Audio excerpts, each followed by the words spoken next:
We've also come to know him through the photographs of a person who, even when confronting unimaginable cruelty and injustice, almost always had a smile on his face. For me, there's one photo in particular that stands out. On my wall and in my heart every day is an image of my mother and Mandela meeting in Cape Town in 1997. The photo was presented to me by the late Archbishop Desmond Tutu, whose friendship and inspiration were their own treasured gift. My wife and I had the honor of introducing our 4-month-old son to him back in 2019. But when I first looked at the photo, straight away what jumped out was the joy on my mother's face, the playfulness, cheekiness even, the pure delight to be in communion with another soul so committed to serving humanity. And then I looked at Mandela. Here was a man with the weight of the world on his shoulders, asked to heal his country from the wreckage of its past and transform it for the future. A man who had endured the very worst of humanity.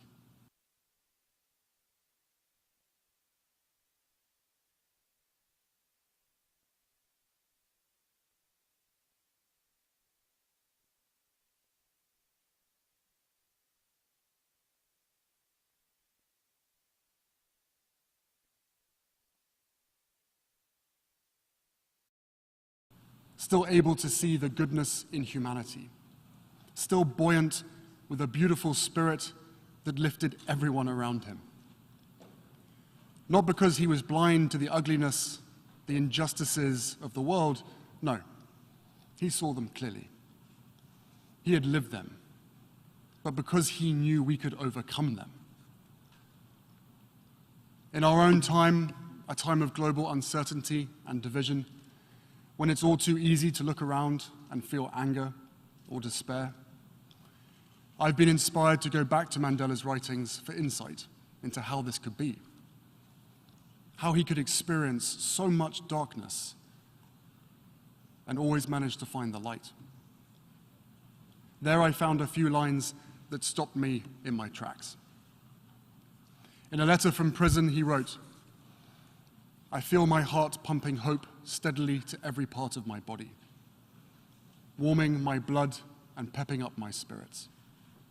I am convinced that floods of personal disaster can never drown a determined revolutionary.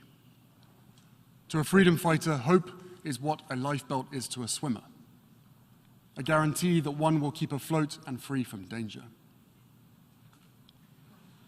It moved me even more when I saw the date, August 1st, 1970, 7 years into Mandela's imprisonment, not even 1/3 of the way through.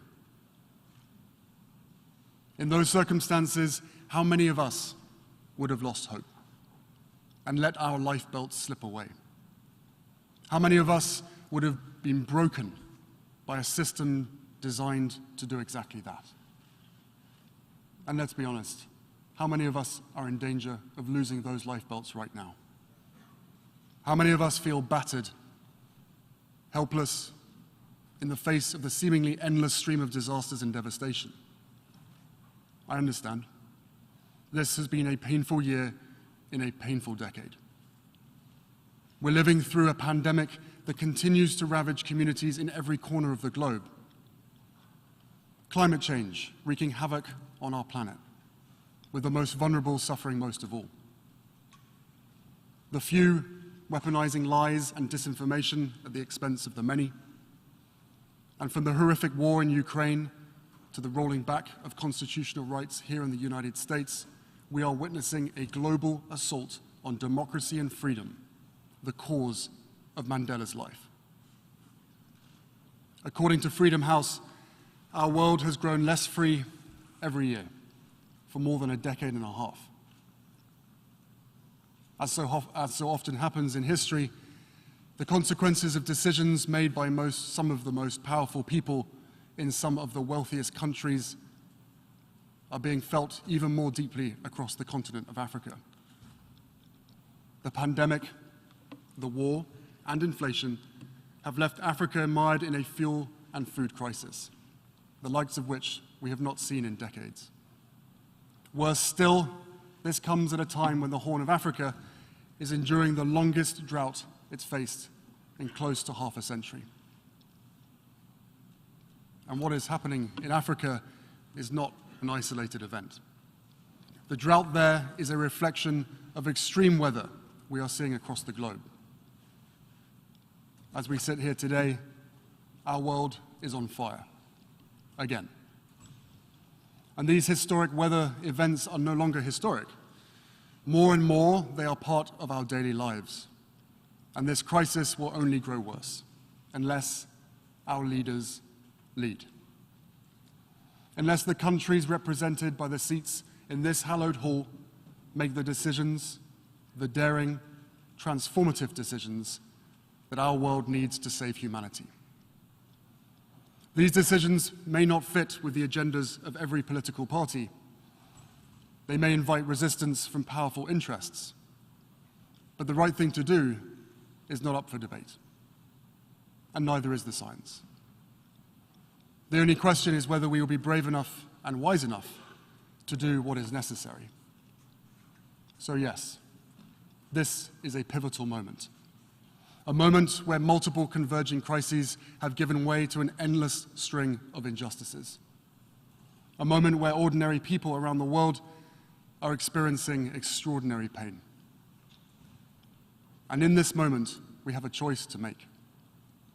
We can grow apathetic, succumb to anger, or yield to despair, surrendering to the gravity of what we're up against. Or we can do what Mandela did, every single day inside that 7 by 9 foot prison cell on Robben Island, and every day outside of it too.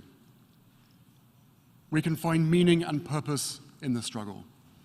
We can wear our principles as armor. Heed the advice Mandela once gave his son to never give up the battle even in the darkest hour, and find hope where we have the courage to seek it. Since I first visited Africa at 13 years old, I've always found hope on the continent. In fact, for most of my life, it has been my lifeline, a place where I've found peace and healing time and time again. It's where I felt closest to my mother and sought solace after she died, and where I knew I had found a soulmate in my wife. And it's where so much of my work is why my work is based there. Because despite continued hardship, there are people across Africa who embody Mandela's spirit and ideals, building on the progress he helped make possible. I see it in the communities fighting to save the Okavango Delta, defying the odds to protect their home and its biodiversity from big oil companies. I see it in the young girls who are forced out of school and into marriage in northern Nigeria, speaking out today so others may get a fuller chance to thrive tomorrow. I see it in the young entrepreneurs I met in Johannesburg, using their energy and creativity to launch businesses that serve their communities. I see it in World Central Kitchen, a partner of the Archwell Foundation, and their volunteers in Ukraine and around the world, fighting food insecurity one meal at a time. I see it in the vulnerable children of Lesotho and Botswana, orphaned by HIV, striving for a better future, which we support through our organization, Centre Bali. I see it in the newest generation of activists for equality and justice, who are mobilizing people of all ages and races, all faiths and walks of life, to lace up their shoes and join the march. And I see it in the parents I meet around the world, as determined as Mandela was to give their children a better shot at a brighter future, to prioritize their own and their children's mental health and well-being, to reject old ideas and past prejudices, to heal from the past and build resilience for the present and future, because they know the price of inaction will be paid by the next generation. In their strength and in their deeds, Mandela's legacy shines as brightly as ever. They are my lifebelt. I hope they can be yours too. Because right now, the water is rising all around us. In some places, quite literally. So it's more important than ever that we seek a purpose greater than ourselves and get to work. After all, Mandela was not only a man of conscience, he was a man of action. He organized millions, inspired billions, joined hands not only with those who loved him, but those who had once jailed him, to build a better future for all. What Mandela understood was that true legacy transcends one's own needs and the passage of time. It defies the moment. Its relevance never ceases. Legacy does not belong to the self. It belongs to those it impacts. That doesn't mean he was perfect. No, he was something better. He was human. As he wrote in his autobiography, "I have made missteps along the way, but I have discovered the secret that after climbing a great hill, one only finds that there are many more hills to climb. I have taken a moment here to rest, to steal a view of the glorious vista that surrounds me, to look back on the distance I have come. But I can rest only for a moment, for with freedom comes responsibilities, and I dare not linger, for my long walk is not yet ended." It has been almost a decade now since Mandela's own walk on this earth finally reached its end. But what he taught us again and again is that it was never his walk alone. It was all of ours. It is all of ours. And what a beautiful gift, especially as a dad of 2 young children myself. The message that this world is meant to be shared. That the work of each generation is tied to those who came before and those who will come after us. That we have an obligation to give as much, if not more, than we take. And never shudder in the face of darkness, for hope is the fuel that courage requires. So on this Nelson Mandela International Day, as a new generation comes of age, a generation that did not witness Mandela's leadership for themselves, let's commit to remembering and celebrating his life and legacy every day, not just once a year.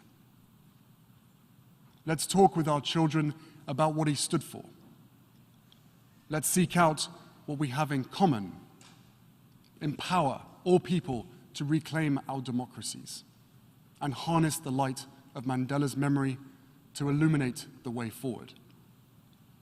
Because if we can summon our own courage just as he did, if we can see one another's humanity just as he did, a better day will truly be on the horizon. Thank you.